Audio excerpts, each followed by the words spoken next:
You're watching the Coach Penny Hardaway Show.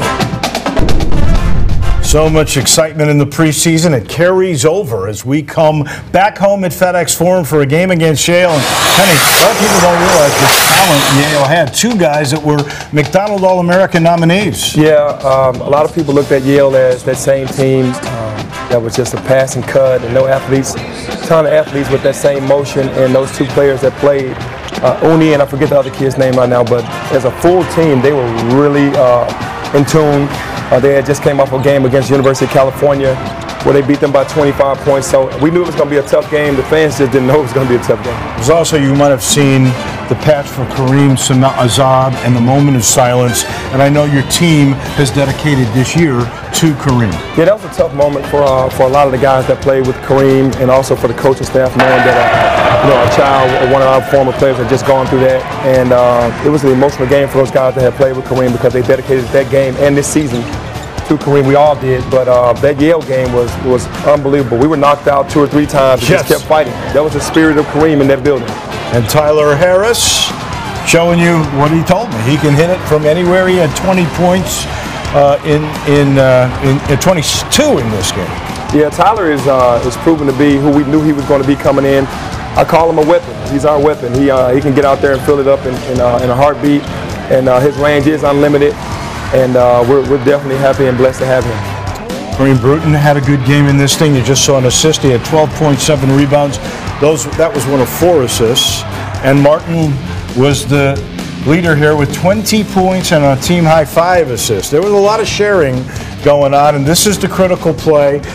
Time is over. He's got to hit 3 free throws. We're thinking of Darius Washington. Yeah, I think a lot of people was thinking that, but I know Tyler Harris. You know, I remember the Darius Washington situation, and not taking anything away from D-Wash, but Tyler Harris, man, he spent so many hours in the gym making those free throws and putting himself in that situation, and I had all the confidence that he was going to make those 3. And then we should point out Davenport hit a free throw to send us to the second overtime. Martin took over in that second overtime, and you win that game. Yeah, it was a total team effort. I mean, the freshman came through with the free throws. The senior made one to take it to the next overtime, and then a senior took over the overtimes, the second overtime. So it's a total team effort. You were in Orlando. Everything now it's 3-3. You go to play in Miami against a very good 19th ranked Texas Tech team, and you hang with this ball club to the last 5 minutes. Yeah, Texas Tech was one of the top 3 defensive teams in the country. They were holding people to like 51 points a game.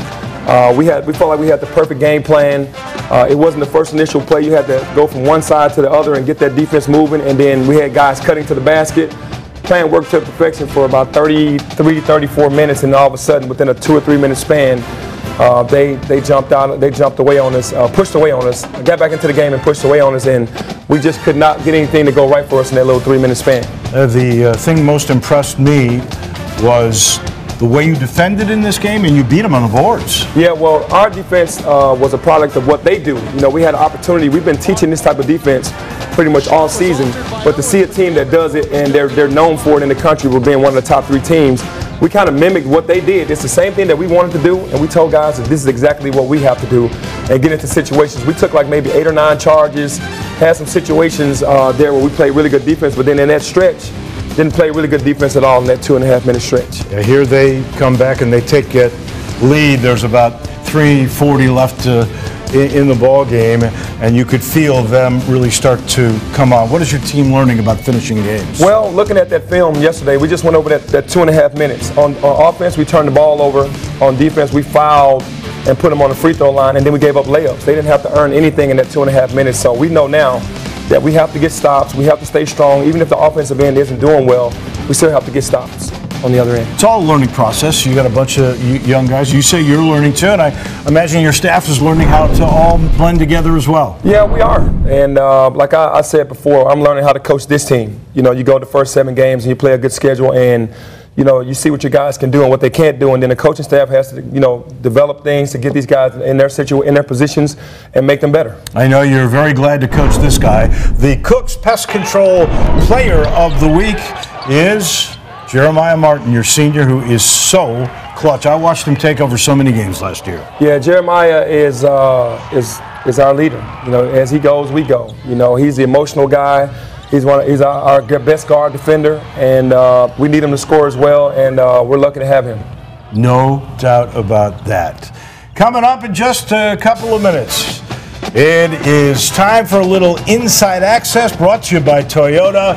I'm Doc Holliday. We'll talk with the man, James Wiseman.